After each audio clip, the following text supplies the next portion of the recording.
Bismillah, Assalamualaikum warahmatullahi wabarakatuh. Alhamdulillah, tidak henti-hentinya kita selalu bersyukur, berterima kasih dan berzikir. Menyebut-nyebut nama Allah Sang Pencipta yang Maha Mulia. Dengan penuh keyakinan sebagai seorang Muslim, Allah itu Maha melihat, Maha mendengar, Maha mengetahui. Dan Dia benar dengan janji-janjinya, semua orang yang patuh, mengerjakan ketaatan, mengerjakan perintahnya akan diberikan balasan, dan semua orang yang membangkang juga akan diberikan hukuman. Dan kita tentunya juga sebagai seorang Muslim sering kami ingatkan diri kami dan jemaah sekalian, dua susunan kata ini Alhamdulillah diyakini sebagai kata-kata syukur, berterima kasih kepada Allah Subhanahu Wa Taala. Dan Allah kekalkan dalam firman-Nya, la in syakartum la azidannakum. Kalau kalian bersyukur maka pasti aku akan tambah. Kembali Allah memberikan lagi kita satu hari umur di mana kita bisa menambah kantong-kantong amal soleh kita. Bila yang lalu sudah panen banyak pahala karena mengerjakan ketaatan, hari ini masih ada kesempatan untuk menambahnya, untuk memberatkan timbangan amal tentunya. Bagi yang lalu-lalu mungkin amal kita yang kurang sempurna, sekarang kesempatan kita sempurnakan.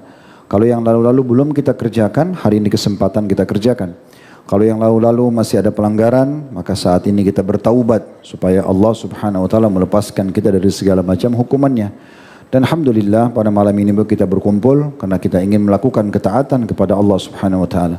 Salat berjamaah di rumah Allah, mungkin teman-teman juga yang online salat di kota masing-masing, mungkin para ibu-ibu salat di rumahnya. Mungkin juga ada di antara kita tadi seharian penuh, ada yang bakti sama orang tuanya, ada yang bersedekah, menjenguk orang sakit. Apapun amal soleh maka itu hal yang sangat baik.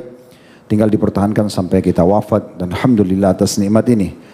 Selanjutnya kita panjatkan salam hormat kita kepada utusan Allah Nabi besar Muhammad sallallahu alaihi wa ala alihi wa sahbihi wasallam, sebagaimana Allah telah perintahkan kita untuk mengucapkan salam hormat tersebut. Seperti biasa ikhwan dan akhwat sekalian rahimani rahimakumullah, di pekan keempat dan kalau ada pekan kelima dari hari Rabu, kita akan membahas atau memberi tema judul Tanya Ustaz. Baik itu pertanyaan yang sudah masuk di media kami bertujuan dengan kajian yang sedang dibedah, atau yang sedang dibahas, atau memang secara umum bertanya di media kemudian kami belum menjawab, maka kita coba kumpulkan dan coba dijawab. Tentu juga tidak semuanya karena terlalu banyak yang masuk, ataupun misalnya ada fenomena yang terjadi di masyarakat kemudian kita coba memberikan andil atau penjelasan. Semoga saja apa yang kami sampaikan itu bisa bermanfaat secara khusus bagi umat Islam, secara umum buat warga negara Indonesia tentunya. Kurang lebih seperti itu insya Allah, dan kita langsung masuk saja ke pertanyaan-pertanyaan yang sudah ada. Semoga Allah mudahkan kita menjawab. Ya. Baik, syukuran Ustaz. Alhamdulillah, salatu wassalamu ala rasulillah. Bagaimana kabar antum Ustaz? Baik, Alhamdulillah. Alhamdulillah. Baiklah, bismillah. Mungkin kita akan memulai dari materi yang sedikit berat Ustaz. Kita mulai dari mungkin seperti yang antum bahasakan tadi, fenomena yang terjadi.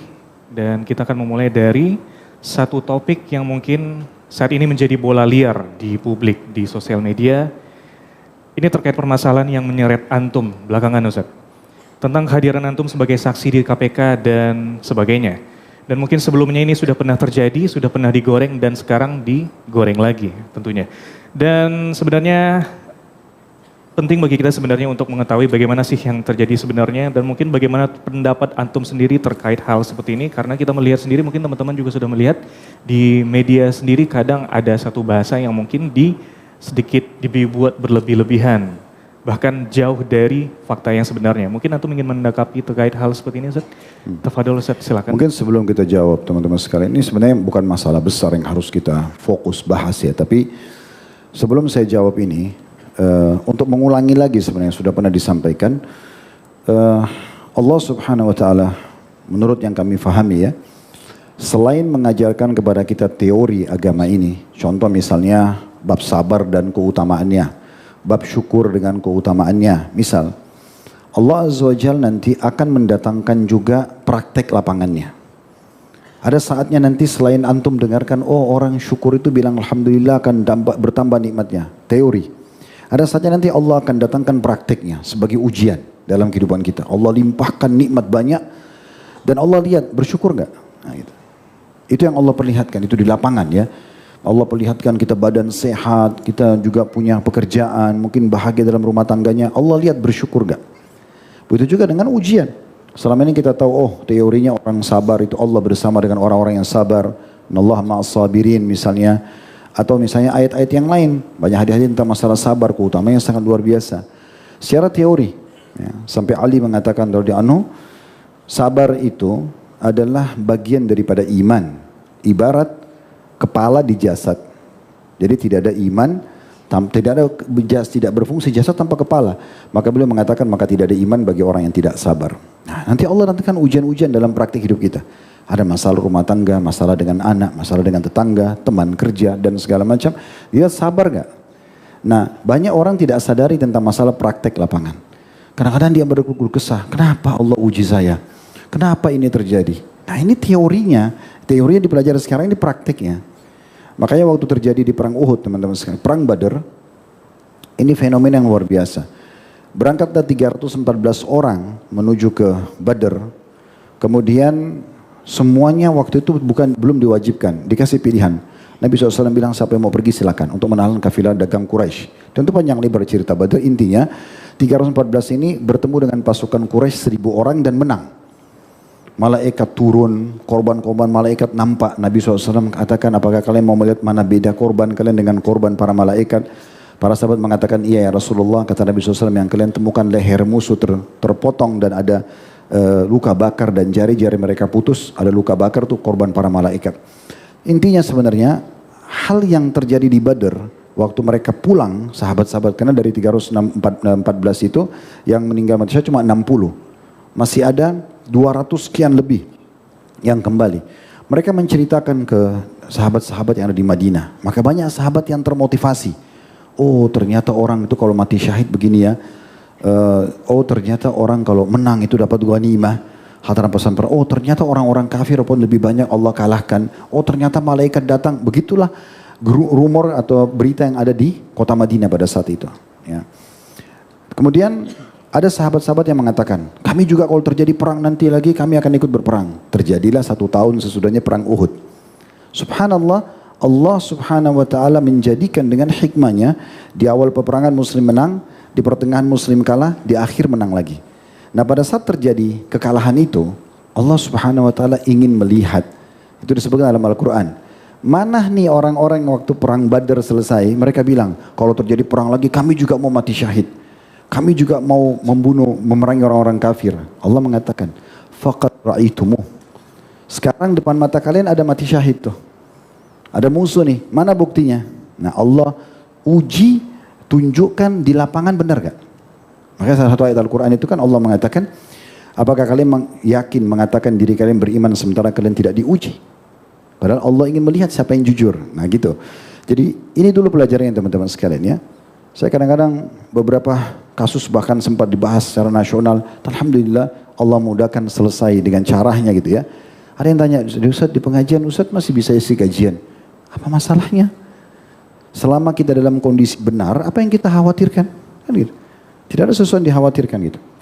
Nah kasus KPK sebenarnya bukan masalah yang besar yang saya anggap. Karena panggilan yang datang kemarin itu panggilan sebagai ketua asosiasi. Panggilan lagi. Dan kita diminta sebagai saksi. Saya menjelaskan, saya datang karena taat pada wali amr. Itu kaidah yang kami fahami selama ini. Dalam surah An-Nisa Allah katakan, ya alladzina amanu atiiullah wa atiiur rasul uli amri minkum. Hai orang beriman, taat pada Allah, taat Rasul dan uli amr. Surat panggilan datang, kami datang. Dan jelas-jelas nama saya sebagai saksi. Kan gitu. Orang kalau tersangka kan pakai rompi ya biasanya. Saya kan tidak pakai rompi gitu. Ya. Cuma kadang-kadang dipelintir-pelintir gitu. Kita datang memberikan saksi dan alhamdulillah pernyataan juga ada kan. Termasuk saksi yang dianggap aktif membantu KPK. Alhamdulillah kita memang memberikan apa yang saya tahu. Cuma memang kejadiannya adalah kasus keberangkatan haji itu, teman-teman sekalian. Saya terpaksa menyampaikan lagi ini karena ini ditanya lagi, terjadi lagi, digelintirkan lagi tadi, dipelintir lagi di media. Kasusnya adalah kami jemaah Uhud Tour itu terdaftar dan berencana pakai visa furoda. Furoda ini tidak ada hubungannya sama kota. Itu yang kami lakukan setiap tahun itu berjalan. Pada tahun kami sudah bayar hotel, flyer kami sudah ada, kami sudah serahkan semua KPK. Ini loh, dari awal historinya itu begini, lengkap. Kami terdaftar semuanya furoda, jemaah semua sudah bayar, kami pun sudah bayar hotelnya, ini bukti-buktinya, semua sudah selesai. Tinggal tunggu berangkat. Datanglah figur yang saya sebutkan namanya Ibnu Mas'ud, punya travel PT Mohibah dari Pekanbaru datang. melalui waktu itu sekjen kami di Mutiara Haji Asosiasi. Kebetulan saya ketumnya, ketua umumnya, minta supaya bertemu. Melalui Ustadz Lutfi minta untuk ketemu sama saya. Dan saya ketemu lah, kita ngobrol rame-rame. Nah dia membawa nama, kalau dia PT Muhibah, dia PIHK. PIHK itu punya izin resmi haji. Mereka punya kuota gitu ya. Menawarkan kepada kami untuk pakai kuota haji. Nah karena dia travel resmi PIHK, kemudian ada juga surat keluar pada saat itu kan. Kalau kuota itu yang tambahan dibagi 50% itu kan keluar dari resmi dari Kementerian Agama pada saat itu. Suratnya bisa antum lihat di media banyak kok gitu ya. Nah akhirnya kita sebagai masyarakat percaya. Saya ditanya sama teman KPK, kenapa Ustadz berpikir pindah dari Furoda ke ke kota? Pertama yang tawarkan travel punya PIHK. Resmi. Ada surat keputusan gitu kan. Kita tidak tahu ini sebagai masyarakat. Terus yang selanjutnya, maktab-maktab yang ada di sekitar Jamarat, melontar gitu ya. Itu yang bisa pakai maktab-maktab HIV yang dekat sekali dengan Jamarat itu, yang punya kota. Kalau Furoda nggak bisa. Furoda itu pakainya agak jauh. Maktabnya nomor 70 sekian gitu ya. Lumayan. Mungkin jaraknya 3-4 kiloan. Jadi sekarang ada kereta disiapkan pemerintah Saudi. Nah karena kota ini resmi dan kita bisa dapat maktab VIP, saya berpikir untuk memberikan ke jamaah fasilitas tambahan, kami ambil. Dan bukan cuma saya, ada 400 travel ini. Cuma nggak tahu kenapa Khalid Basalamah ini kayak gula banget namanya gitu ya. Langsung viral kemana-mana. Ada 400 travel, salah satunya kami gitu. Semua juga kembaliin duit. Kenapa cuma saya yang dibahas? Ya, itu agak unik gitu ya. Tapi sudahlah, saya bilang tadi ini praktik ujian. Saya pun bicara sama istri saya di rumah, ini Allah lagi uji. Udah tenang aja. Istri saya yang panik, anak-anak panik, saya nggak apa-apa, biasa aja gitu. Tetap jalan biasa, karena memang kita tidak salah gitu ya. Saya sampai bawa KPK, nama saya keluar kota itu Khalid Basalamah PT Muhibah. Saya ini jemaah travel itu. Saya tidak pernah interaksi sama Menteri Agama, Kementerian, tidak pernah saya minta kota, nggak pernah. Orang ini datang ke tempat kami, nawarkan resmi kota, dia PIHK, dia punya izin, gimana sih? Jadi posisi saya itu sebagai jamaah, saya dengan jamaah Uhud Tour itu semuanya jemaah gitu loh. Saya sampai serahkan KPK, ini loh suratnya. Waktu di Derry kasih solusi, saya juga perlihatkan itu tuh, ini datanya. Kita itu tertulis PT Muhibah. Makanya saya katakan diri saya korban. Kenapa tiba-tiba saya dibawa-bawa nih dari kasus korupsi? Kita bayar ke travel gitu kan. Sampai di sana pun subhanallah ada hal yang sebenarnya saya tidak mau ceritakan. Tapi ini terjadi. Dan apa boleh buat? Kita sampaikan. Kami dijanjikan maktab 111, sudah bayar semuanya. Kami berikan data-data ke KPK. Setelah kami kasih, tiba-tiba mungkin 2 pekan atau 3 pekan sebelum hari H berangkat, kami tiba-tiba dipindahkan sepihak ke maktab 115. Pokoknya mau nggak mau. Kok bisa? Nanti kami kasih kompensasi. Disebutkanlah angka di masjid, tidak usah disebutin angka gitu ya. Ada angka disebutin, tapi tidak seberapa angka itu.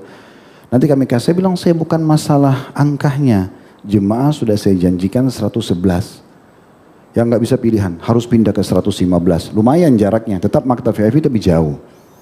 Lebih unik dari itu kami sudah terima. Saya sudah coba sampaikan ke jamaah, ada ujian seperti ini. Alhamdulillah mereka terima semua. Intinya berangkat sama saya. Maktab 115 kami masuk, dikasihlah denahnya. Ini denahnya, Uhud Tour itu di sini. Ya, PT Zahra itu di sini. Saya tiba di sana tanggal 8 Zulhijjah, hari Tarwiyah. Saya begitu datang, lihat denahnya, kok tenda saya sudah dipenuhi oleh orang, jemaah. Orang-orang Indonesia juga. Kok bisa ini salah nggak nih denahnya? Saya datang ke maktabnya tuh, orang Saudi ngobrol bahasa Arab. Ini saya denah ini benar nggak? Coba kita sama-sama jalan keliling. Benar ini tenda kamu. 1 jam saya negosiasi sama dia. Kenapa saya bisa? Kenapa diisi sama orang lain? Ini masih hari Tarwiyah, belum duhur waktu itu, tanggal 8, masih sedikit jemaah yang masuk.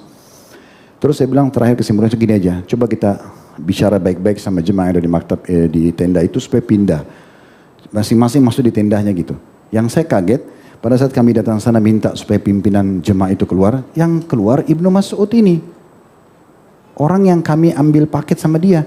Saya tanya, kok antum di sini kan tenda kami. Udah kita gabung aja. Oh anak gak mau gabung, saya bilang. Dari awal di Jakarta sudah saya bilang, jemaah kami sendirian. Karena kami ada taklim, kami ada sholat berjamaah di tenda.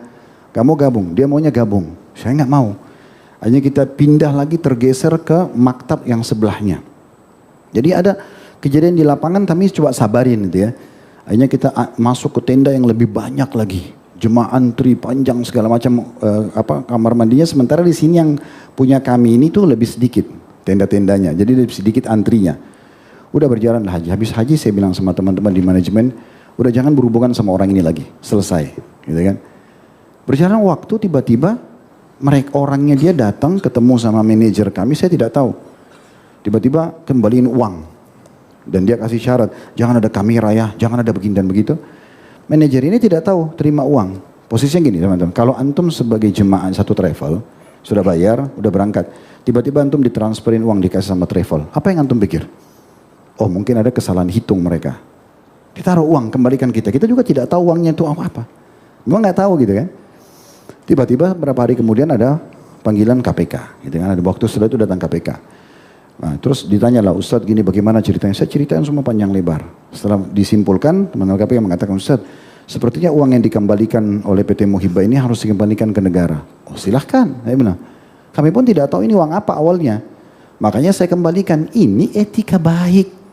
Kok orang niat baik kembalikan, oh ini uang korupsi. Saya korupsi apa? Saya ini warga biasa. Bukan pegawai pemerintah, bukan menteri agama, bukan ex-menteri agama, bukan staf di sana. Jamaah PT Muhibah. Sampai situ saja. Kami nggak ada hubungannya lagi selanjutnya. Nggak ada hubungan sama sekali. Makanya saya simpulkan, kini korban. Selesai. Kan gitu. Tapi begitulah. Terlalu manis namanya gitu ya. Laku banget gitu. Jadi media angkat, sudah nggak apa-apa. Tapi ini perlu kita jelaskan. Jadi kemarin itu bukan ada pengembalian uang baru. Uang yang lama yang diminta, berapa waktu yang lalu, itu yang sempat kami luruskan di media. Kalau itu bukan dana. Saya tidak tahu dari mana Muhibah kembalikan, cuma tidak sempurna waktu diangkat di media itu dijelasin.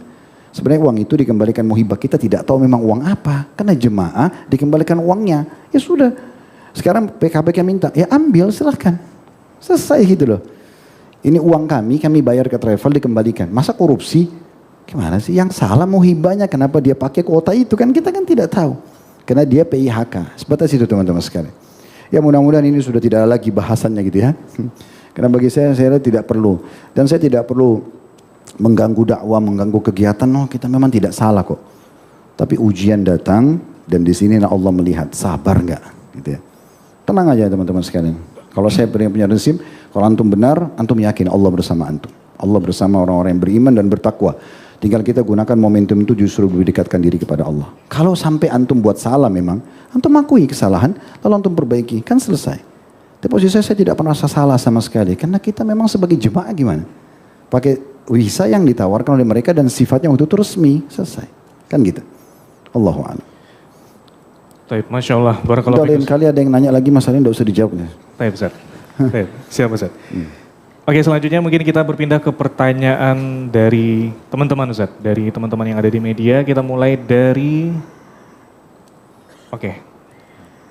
Selanjutnya masih dari tentang fenomena Ustaz, kita akan memulai pertanyaan selanjutnya. Ustaz, kami sempat mendengar kisah tentang bahwa nanti di surga akan ada pernikahan, yaitu pernikahan Nabi Isa dengan Ratu Asia dan Nabi Muhammad dengan Siti Maryam. Sebenarnya kita hanya ingin mengetahui apakah riwayat ini valid Ustaz, karena jujur cerita ini sempat viral dan timbul pertanyaan yang banyak kepada kita semua. Apakah riwayat tentang ini benar adanya Ustaz? Allahu a'lam. Allahu a'lam. Saya tidak tahu. Ilmu saya belum sampai ke situ. Ya. Walaupun pernah saya dengar guru tafsir kami menjelaskan masalah itu ya, bahwasanya yang akan menjadi salah satu istri Nabi SAW di surga nanti adalah Maryam. Maryam AS suci, belum pernah menikah. Itu pernah disebutkan tapi saya tidak tahu dalilnya. Cuman kalau Nabi Isa nikah sama mantan istrinya Fir'aun ini saya tidak tahu. Allahu a'lam. Lagian juga itu nanti di surga. Antum pikir gimana antum dapat bidadari gitu ya. Antum selamat, tak usah bahas ini. Ini terlalu jauh bahasannya, Masya Allah levelnya luar biasa. Selanjutnya dari hamba Allah dengan nomor belakang 3687, pertanyaannya, Assalamualaikum warahmatullahi wabarakatuh. Waalaikumsalam. Ustaz, dari banyaknya pemaparan dari asatizah, mereka mengatakan bahwa kita harus taat kepada pemimpin kita bagaimanapun kondisinya. Namun sampai kapan kita harus mentaati pemimpin kita Ustaz? Mohon pencerahannya untuk kami yang masih punya penyakit hati terhadap pemimpin-pemimpin kami. Syukran Ustaz. Sampai wafat. Sampai wafat. Kaidah dasarnya begitu. Datang seorang Arab Badui dalam riwayat yang sahih kepada Nabi SAW beliau mengatakan, ya Rasulullah, kalau ada pemimpin menuntut hak mereka kepada kami, hak kami tidak dikasih, apa yang harus kami lakukan? Nabi tahu ini orang ini provokator orang ini. Nabi nggak hiraukan. Ya.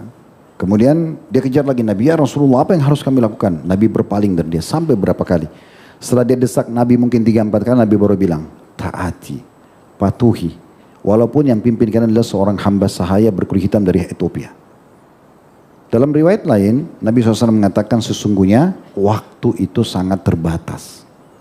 Berapa lama sih mereka berkuasa?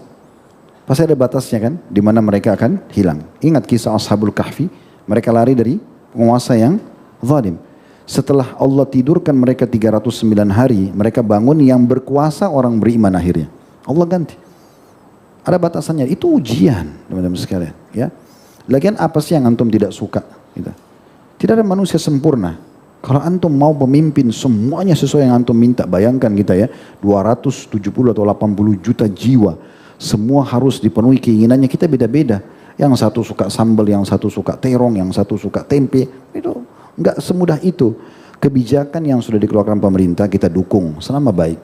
Sesuatu yang antum tidak suka secara teknis, ya sudah antum berdoa supaya Allah jadikan itu keputusan yang terbaik. Karena belum tentu teman-teman kalau kita di posisi beliau-beliau ini, kita bisa ambil keputusan yang sama. Ya kan gitu, tidak mudah. Saya di Ramadan, berapa kali duduk dengan beberapa menteri-menteri kita, lagi 10 terakhir Ramadan. Saya kadang tanya, Pak maaf saya boleh tanya sambil nunggu waktu Qiyamul Lail. Ada keputusan seperti ini di masyarakat. Bagaimana? Apa sebab kebijakannya? Dijelaskan. Begini Ustaz, begini Ustaz. Apa yang dijelaskan itu di otak saya belum pernah berpikir. Karena mereka sudah sampai pada, kan beda ya. Kalau kita yang sedang hadapin satu masalah, kita kan lebih tahu kan. Karena kita terus memikirkan apa solusi, nanti lama-lama ketemu juga. Dengan orang yang dari luar nggak ngerti. Nah mereka lebih ngerti. Data keputusan itu sangat bijaksana. Kadang-kadang dari 2 keputusan itu diambil yang paling sedikit mudaratnya. Tugas kita teman-teman sebagai masyarakat dukung selama bukan maksiat kepada Allah SWT, doakan supaya dapat hidayah. Umar mengatakan radhiyallahu anhu, kalau ada doa saya pasti mustajab, saya akan mendoakan agar pemimpin mendapatkan petunjuk. Karena kalau dia baik, baik semua kan gitu. Jangan cuma tuh protes, lenserkan, jatuhkan, jelek-jelekin, ini nggak bisa. Gitu. Jangan masuk ke ranah itu ya. Karena kita celah sahabat dekat kita saja, hari kiamat kalau kita tidak sempat minta maaf ya, hari kiamat kita bisa bertemu dengan dia. Dan pastikan kalau dia terzalimi dia akan ambil pahala kita. Kalau teman masih ada peluang kita masih bisa minta maaf. Kalau pemimpin gimana antum minta maaf? Hah? Di warung kopi bicara, di telepon bicara, ibu-ibu lagi masak bicara tentang politik. Waduh ini kacau banget ini. Jadi teman-teman sekalian patuhi ya. Tidak ada ruginya kita patuh. Alhamdulillah antum pertemukan nih ya antara kondisi kita dengan muslim-muslim yang di negara minoritas coba. Di Jepang, di Australia. Saya itu hari diundang ke negara-negara ini. Muslim cari masjidnya susah. Susah banget. Kemarin di Jepang itu saya diundang, ada satu masjid minta sumbangan. Kami sempat bicara dan kumpulkan orang Indonesia. Masya Allah datang sekitar mungkin 2.000 orang. Kemudian kumpul dana, per meternya mahal banget. Mungkin setengah atau seperempat masjid di sana itu bisa bangun masjid satu di Indonesia. Walaupun tidak besar gitu ya. Susah sekali. Azan tidak boleh keluar mikrofonnya. Oh apalagi acara-acara yang lain itu ya. Kita negara kita alhamdulillah pengajian bisa. Masjid sholat semua bisa dikumandangkan. Iklan Ramadan ada, pemerintah ikut mengiklankan, haji ada. Apa yang belum dikerjakan? Di Indonesia itu tinggal hudud. Kayak misalnya pencuri dipotong tangannya, orang zina dicambuk atau rajam. Itu yang belum kan? Tapi umat Islam boleh pakai busana muslim, sholat boleh, puasa boleh, zakat dibantu dengan basnas. Dukung pemerintah. Untuk apa gitu loh, buat masalah. Sedikit-sedikit demo ini, semua salah. Ini ibaratnya seperti pemain bola, cuma tahu komentar. Pemain bola yang tendang ini, sudah dari kecil tendang bola. Begitu satu kali luput penaltinya, bodoh, keluarkan, ganti. Dia masuk belum tentu bisa nendang. Hah? Ini luar biasa ini. Ya, saya biasa bilang di pengajian begitu. Saya saja misalnya ngurus istri, ngurus anak nih. Itu sudah rumit karena setiap orang harus punya harus kebutuhan kan. Istri punya kebutuhan, anak punya kebutuhan, belum keluarga. Sekarang ada perusahaan, mungkin ada pegawai-pegawai. Itu aja sudah harus mengerahkan banyak energi waktu ya. Bagaimana kalau lingkupnya misalnya orang poligami punya banyak, bapak istri punya berapa anak. Atau dia punya banyak dia jadi RT lah, mungkin ada berapa, 10 rumah, 30 rumah, itu sudah repot ngurusnya. Gimana dengan negara yang sekian banyak orang gitu. Kalau presiden kita masih bisa senyum, bisa mewakili negara, itu bagus banget. Dan kalau kita doakan teman-teman kebaikan, dan mereka berhasil, kita ikut dapat andil pahala. Daripada cuma caci maki orang ini, gak ada gunanya. Ya. Jadi buat penanya dan semua kita, taatlah teman-teman sekalian. Dukung dengan doa, support semua programnya, syukuri. Antum lihat negara-negara minoritas yang susah gitu, beribadah gitu ya. Susah banget itu. Di beberapa negara minoritas kayak di Australia itu gak bisa sunat. Gak bisa sunat. Jadi orang-orang kita tuh kalau mau sunat anaknya dibawa ke Indonesia. Di sana dianggap pelanggaran HAM kalau orang sunat itu. Itu sunnah Nabi SAW. Gak boleh diamalkan itu. Jadi contohnya ya, Allahu a'lam. Ya. Oke itu ya, barakallahu fiik Ustaz. Selanjutnya pertanyaan dari seorang hamba Allah perempuan 23 tahun. Pertanyaannya adalah, nomor belakangnya 1788, pertanyaannya adalah, Ustaz, suami saya sudah tidak menggauli 2 tahun. Suami saya sudah tidak bergairah lagi karena selalu teringat bayang-bayang masa lalu saya. Saya ingin memiliki keturunan Ustaz, tapi suami saya tidak mau memiliki anak dengan saya. Bagaimana Ustaz? Bertahan sakit, berpisah pun tidak mau. Tafadhol Ustaz. Ya, pertama begini ikhwah dan akhwat sekalian. Setelah menikah, udah nggak perlu menanyakan masa lalu pasangan. Sudah sering kita ingatkan itu ya. Gak perlu antum ikhwan sini tanya, kamu pernah berzina nggak? Kamu berapa kali pacaran dulu? Kamu pernah begini dan begitu? Atau istri nanya suaminya. Lalu kemudian tidak mau menggauli atau tidak mau bergaul kalau diceritakan hal yang buruk. Ya gak usah nanya. Depan mata kita sekarang ini orangnya, menurut kita salihah, kalau dia istri menurut kita ini saleh kalau suami. Udah berjalan aja. Tugas kita, status suami, status istri dan status ayah dan ibu hanya sampai ajal datang. Ini saya sering bahasakan ke istri saya. Saya ini menjalankan tugas sebagai suami hanya sampai ajal saya datang loh. Yang saya lihat kebaikan, saya dukung. Yang saya lihat keburukan, saya tegur. Gitu. Anak-anak juga sama, saya bahasakan begitu. Alhamdulillah mereka faham. Lalu apa yang harus direwelin teman-teman untuk ribut dengan masa lalu segala macam? Harusnya ini antum cek sebelum jadi status suami istri. Kalau yang mau ngecek gitu ya, jangan setelah jadi suami istri. Ini kan kasusnya karena suami tahu masa lalunya gitu ya. Sang suami salah, kenapa tahu masa lalu tetap nikah sama orang ini? Hanya tidak mau menggauli istrinya sampai 2 tahun, itu membalikan kewajiban, membengkalikan kewajiban. Si istri mungkin salah, kenapa menceritakan masa lalunya? Gitu kan? Allahu a'lam. Sekarang solusinya apa? Solusi yang terbaik, tidak ada yang bisa memecahkan permasalahan teman-teman dan memberikan solusi terbaik kecuali Allah Azza wa Jalla. Kembali kepada Allah. Saya sarankan penanya ukhti kita ini, coba sholat taubat, uduk sholat taubat, istighfar kepada Allah SWT, lalu mohon kepada Allah dengan tulus gitu ya. Minta, di antara doa yang masyhur, ya Hayyu ya Qayyum, birahmatika astaghith, aslih li sya'ni kulla wa la takilni ila nafsi tarfata'in. Wa izzat, yang maha hidup dan terus menerus mengurus makhluknya. Gitu kan? Perbaiki semua urusanku, ambil alih semuanya. Dan jangan biarkan aku mengambil keputusan walaupun cuma sekedip mata. Baca doa itu dengan tulus. Di tengah malam, waktu-waktu mustajab. Ini doa luar biasa teman-teman. Kita serahkan biar Allah yang ambil alih dengan caranya. Terus berdoa, terus minta kepada Allah SWT. Yang kedua, tunjukkan yang terbaik kepada suami. Tetap tunjukkan yang terbaik. Pelayanan makan yang baik, tetap sopan santun. Tunjukkan kepada dia, ini loh saya sekarang. Ini saya sekarang. Saya pernah buat judul tablik akbar di Makassar teman-teman. Judulnya, iya, inilah aku sekarang. Khusus untuk ikhwah-ikhwah dan akhwat kita yang sudah taubat. Tidak usah antum kecil hati. Mau antum punya 10.000 dosa, 1 juta dosa sebelumnya. Tapi antum sudah taubat, selesai. Karena kata Nabi SAW, At-taibu minadz dzambi kaman la dzambalah. Orang yang taubat dari dosa seperti tidak ada dosanya.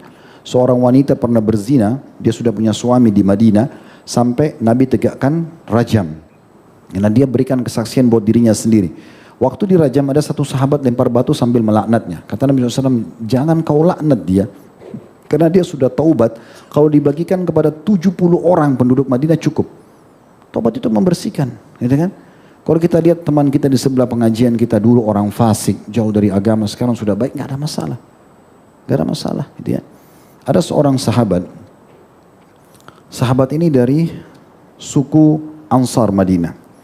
Sebelum perang Uhud, beberapa saat dia menggerakkan sukunya untuk membenci Nabi SAW. Subhanallah, itu terjadi beberapa hari sebelum Uhud. Di hari Uhud, hari Sabtu, di waktu duha, Allah bukakan hidayah dalam hatinya. Dia tiba-tiba cinta dengan Islam, datang kepada Nabi SAW lalu dia syahadat. Setelah dia syahadat teman-teman sekalian, dia ikut berperang. Waktu korban-korban muslimin dikumpulkan, ditemukan dia oleh sukunya. Sukunya bilang, ada apa kok kamu di sini? Bukan tadinya kau benci sekali Islam, kau datang untuk bela sukumu atau memang kamu ini masuk Islam? Dia bilang, saya sudah masuk Islam. Allah masukkan hidayah di dalam hati saya. Kemudian dia pun meninggal setelah itu. Kata Abu Hurairah, lihatlah ahli surga yang belum pernah ibadah sekalipun ini orangnya. Itu di antaranya. Jadi kita tidak tahu. Bisa saja teman-teman kita yang sudah tobat, teman-teman lebih baik daripada kita tidak tahu. Mungkin dia lebih tulus, ya, sehingga Allah SWT terima amalnya gitu ya. Jadi coba momentum yang baik, tunjukkan yang terbaik ya.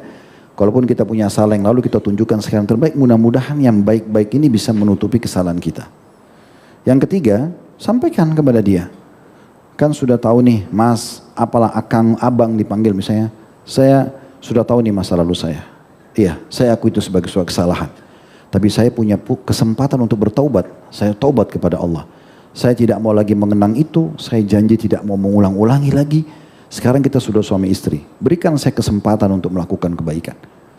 Kan gitu. Kalau misal ya, dia terima, alhamdulillah. Kalau dia tidak terima ya sudah, istikharahkan aja. Karena berkumpul dengan pasangan yang tidak mau biologis, gak mau peduli, sebut-sebut masa lalu kita, untuk apa bertahan? Kan habisin waktu. Gak usah kalau saran kami ya. Tapi tentu setelah upaya-upaya yang tadi ya. Mudah-mudahan Allah buka hati. Kalau tidak ya sudah. Allahu a'lam. Baik. Selanjutnya dari seorang hamba Allah, Akhwat. Pertanyaannya, Ustadz, saya sudah tidak perawan dan saya sangat menyesalinya. Saya ingin menikah dan saya takut untuk memberitahu calon pasangan saya. Saya juga bertujuan ingin mendapatkan pasangan yang baik secara agama dan saya khawatir calon saya tidak bisa menerima kondisi saya. Pentingkah jika saya tidak jujur terkait kondisi saya yang sudah tidak perawan terhadap calon saya ini? Karena setahu saya seseorang tidak dianjurkan untuk mencari tahu masa lalu daripada pasangannya. Terima kasih Ustaz. Jadi gini memang, kita bicara dulu masalah keperawanan, kesucian, kemaluan teman-teman. Bukan cuma perempuan ya, laki-laki pun sama. Jangan pernah sentuhkan kemaluan kita kecuali di tempat yang sudah Allah halalkan. Yang lalu sudahlah. Setiap pengajian seperti ini teman-teman, kita bukan bahas tentang kesalahan itu masa lalu. Kita sedang bahas sekarang, yang belum melakukan jangan dikerjakan. Yang sudah lakukan segera bertaubat dan selesai gitu ya. Memang kemaluan hanya boleh disentuhkan ke tempat yang suci. Karena ini bermasalah besar. Makanya Allah bilang, wala taqrabuz zina, jangan dekati zina. Jangan mulai ke situ. Jangan tatapan, jangan ngomong, jangan apalah. Semua ini sampai ke tahapannya nanti ke sana. Sampai kata Nabi SAW, zinanya mata melihat, zinanya telinga mendengar, zinanya lisan berbicara, zinanya mulut mencium, zinanya tangan menjamah, zinanya kaki melangkah, dan kemaluan menyempurnakannya. Jadi memang jangan, Allah bilang jangan dekati zina, semua nggak boleh, tutup semua, melihat, mendengar, menjamah, dan segala macam hal, itu harusnya dilakukan. Dan tidak usah khawatir, kalau antum jaga kesucian antum, Allah datangkan pasangan yang sama dengan kita.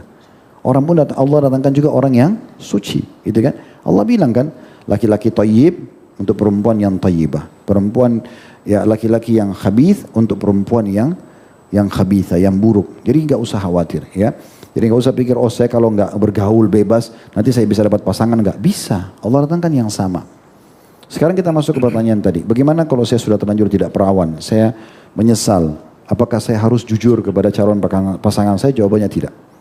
Tidak usah. Tutupin aja. Tidak usah bicara gitu ya. Cukup Anda taubat dengan Allah Subhanahu wa taala dan minta kepada Allah. Keluhkan ini, jangan kepada ustaz, jangan kepada ustazah, keluhkan sama Allah. Ya Allah, hamba-Mu telah melakukan perbuatan dosa itu sampai selaput perawan hamba hilang, hamba bertobat kepadamu ya Allah. Tolong kirimkan suami kepada hamba-Mu yang baik dan bisa menerima keadaanku. Minta sama Allah. Mudah-mudahan Allah datangkan di suami yang saleh yang memang betul-betul enggak peduli dengan masalah itu. Ada seorang wanita bertanya di salah satu majelis masyayikh di Masjid Nabawi. Wanita itu bilang begini, terang-terangan dibacakan di kertas itu. Dia bilang, Syekh saya ini dulu hidup saya bebas. Padahal ini di kota Madinah ya. Maksudnya sudah berapa kali berzina, gonta-ganti pasangan. Banyak masalahnya gitu dia bilang. Sekarang saya ini taubat nasuha. Saya sudah betul-betul benahi diri saya, ibadah, tutup aurat. Saya sekarang sholat, hadir majelis ilmu begini. Apakah saya masih pantas mendapatkan laki-laki soleh? Jawaban syekhnya, iya. Dan kalau kau temukan orang-orang, kalau Allah memberikan engkau orang mukmin yang jujur, dia tidak akan pernah menanyakan masa lalumu. Udah selesai. Baik kita sekarang begini, karena tidak ada orang yang sempurna. Siapa di antara kita tidak buat dosa teman-teman sekalian? Nabi Adam aja buat dosa, gitu kan? Gak ada yang sempurna. Allahu a'lam. Ya. Barakallahu fiik, Ustaz. Selanjutnya dari akun Ahmad PKU. Pertanyaannya setelah salam, Ustaz izin bertanya. Saya seorang anak laki-laki dan saya berada di sebuah perantauan. Berdosakah saya karena meninggalkan ibu dan ayah saya di kampung? Lalu apa nasihat untuk saya yang sedang merantau agar tetap bisa berbakti kepada orang tua saya? Terima kasih, Ustaz. Berdosa atau tidak ini tergantung ridhonya orang tuanya. Kalau teman-teman mau merantau, izin sama orang tua. Karena ini terjadi di masa Nabi SAW, beberapa anak muda datang mau jihad. Mau berperang dengan Nabi. Nabi tanya, kok orang tua masih hidup? Dia bilang, iya ya Rasul. Kata Nabi SAW, pulang, izin. Bagaimana kau tinggalkan mereka dalam riwayat lain? Anak muda itu mengatakan keduanya menangis. Kata Nabi SAW, kembali ke sana. Dan buat mereka tersenyum sebagaimana kau membuat mereka menangis. Ada juga yang mengatakan, ya Rasulullah, saya mau hijrah ke Madinah. Saya mau sholat dengan anda. Saya mau jihad dengan anda. Mau belajar ilmu agama. Nabi tanya, orang tua masih ada? Ada. Baik, pulang ke sana, bakti sama keduanya. Gitu ya. Tapi kalau mereka izinkan gak masalah.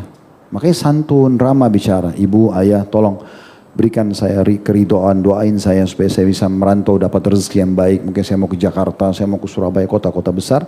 Mudah-mudahan terbuka pintu rezeki gitu ya. Jadi kalau tadi penanya mengatakan apakah saya berdosa, tergantung ridhonya orang tua. Kalau antum berangkat orang tua ridho, alhamdulillah tinggal selalu hubungi mereka, hibur sunnihnya, kesedihan mereka karena antum tidak ada di situ. Karena mau tidak mau orang tua itu pasti rindu sama anaknya. Kita tahu kisah Nabi Yakub sampai matanya buta karena rindunya dengan Yusuf alaihissalam dan seringnya menangis. Itu normal ya, manusiawi sekali. Kita sudah jelaskan di serial Nabi kemarin.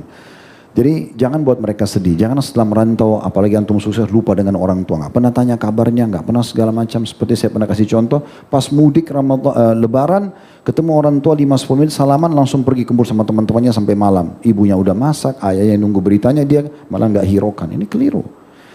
Tapi kalau memang antum berangkat tidak ridho mereka, maka sekarang minta ridhonya. Kalau beliau-beliau minta, sudah nak di sini aja, kembali aja. Beberapa ikhwah kita yang gabung sama kami di kantor bilang, Ustaz saya mau berhenti. Saya tanya kenapa Ki? Ibu saya butuh. Langsung saya bilang silakan.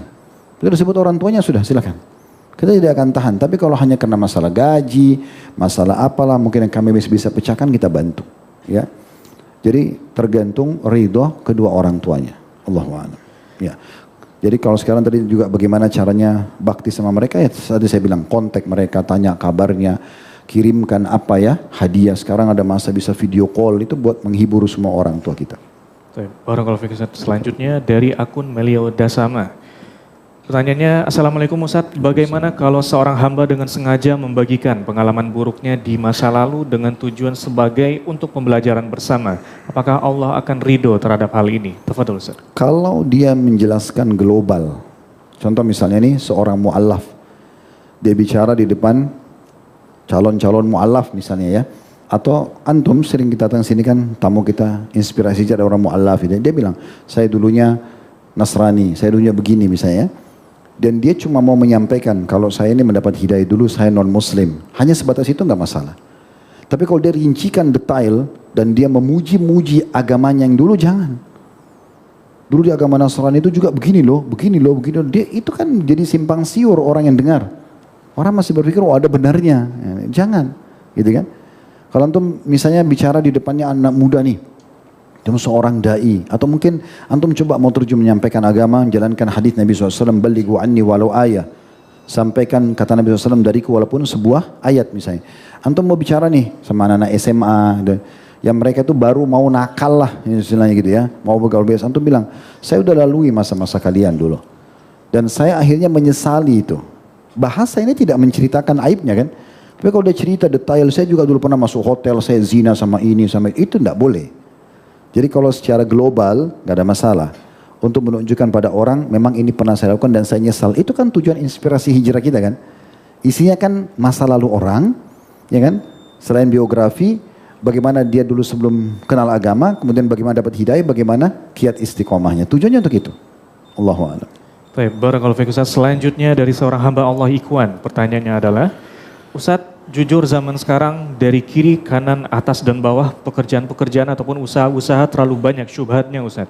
Bisa dibilang dari lingkup ruang, ilmu dan kemampuan yang saya pahami sangat sulit bagi saya untuk menemukan pekerjaan ataupun usaha yang tidak tercampur dengan syubhat. Apakah itu syubhat tentang riba, manipulasi, pekerjaan yang beriktilat ataupun menjilat? Sementara kebutuhan untuk nafkah tekanannya sangat kuat karena saya juga memiliki keluarga yang harus dinafkahi. Bisa dibilang untuk cari yang haram saja sulit di zaman sekarang, apalagi yang halal. Apakah ada nasihat dari antum barangkali inspirasi terkait usaha atau pekerjaan yang tepat untuk saya kejar serta apa hikmah dari kondisi saya saat ini, Ustaz? Pertama, saya nggak setuju teman-teman. Perkataan yang mengatakan yang haram aja susah apalagi yang halal. Ya, jadi seakan-akan yang halal itu susah banget. Nggak susah. Ya, nggak susah. Antum keluar beli gorengan, antum jual sendiri gorengan, laku. Berapa banyak saya lihat di jalanan, Masya Allah, orang sudah tua, pikul, udah bungkuk, rambutnya putih, karena matanya buram jualan. Saya pernah ketemu ibu-ibu, sampai saya kaget itu. Sudah tua banget, keriput semua, subhanallah. Jalan di jalanan, pikul keranjang besar di punggungnya. Sampai saya sengaja berhentiin, ibu-ibu sebentar bu, ada mungkin 3-4 orang. Iya nak, dia ngomong gitu. Maaf bu, ibu dari mana bawa keranjang sebesar ini? Oh saya dari Bogor nak. Waktu itu di Condet ya, di Bogor jauh lumayan. Naik apa ke sini bu? Naik kereta, terus kemudian turun lagi jalan. Ini ibu bawa apa? Dia diturunin sama dia, saya bantu turunin sama dia. Mungkin sudah tua 65 tahun itu. Di dalam itu ada melon, ada semangka berat-berat. Ada rambutan dan segala macam. Ini ibu beli di mana? Saya beli di Pasar Induk, Kramat Jati. Kemudian saya bawa nak untuk jual. Itu saya langsung berpikir, subhanallah, orang seperti ini aja mau cari rezeki dan yakin ada rezeki halal. Pergi pasar beli buah laku. Pergi ini buat laku gitu kan. Antum jadi marketingnya satu perusahaan online, freelance pun bisa. Banyak sekali gitu ya yang bisa dilakukan sebenarnya. Kalau mereka bisa, kenapa antum tidak bisa? Jadi jangan putus asa sebelum mencoba. Perwata bahasa Arab mengatakan jarib ta'arif. Coba kau akan tahu, gitu kan? Kalau kita selalu patokannya kayaknya susah. Apalagi ini seperti mengurung diri sendiri dari atas, dari kanan, dari kiri, dari bawah semua sudah tidak bisa. Di tempat kami alhamdulillah aman-aman saja, ratusan ikhwah yang gabung dan berapa banyak asatidzah juga buka perusahaan. Sudah banyak perusahaan-perusahaan yang arahnya ke syariah gitu ya. Atau antum boleh memulai dengan usaha. Saya pernah masuk di, maaf saya sebut nama, di Gramedia waktu itu. Di Matraman, saya masuk, waktu itu ada keperluan, kemudian saya masuk ke satu counter yang cukup, rak buku yang ada di bagian belakang, saya tidak ingat lagi titiknya, tapi tulis itu tentang masalah inspirasi bisnis atau apa gitu ya. Situ ada tertulis tuh, mulai modal dengan 5 juta rupiah, ada bukunya. Terus ada yang 10 juta, ada yang 15 juta, ada banyak gitu.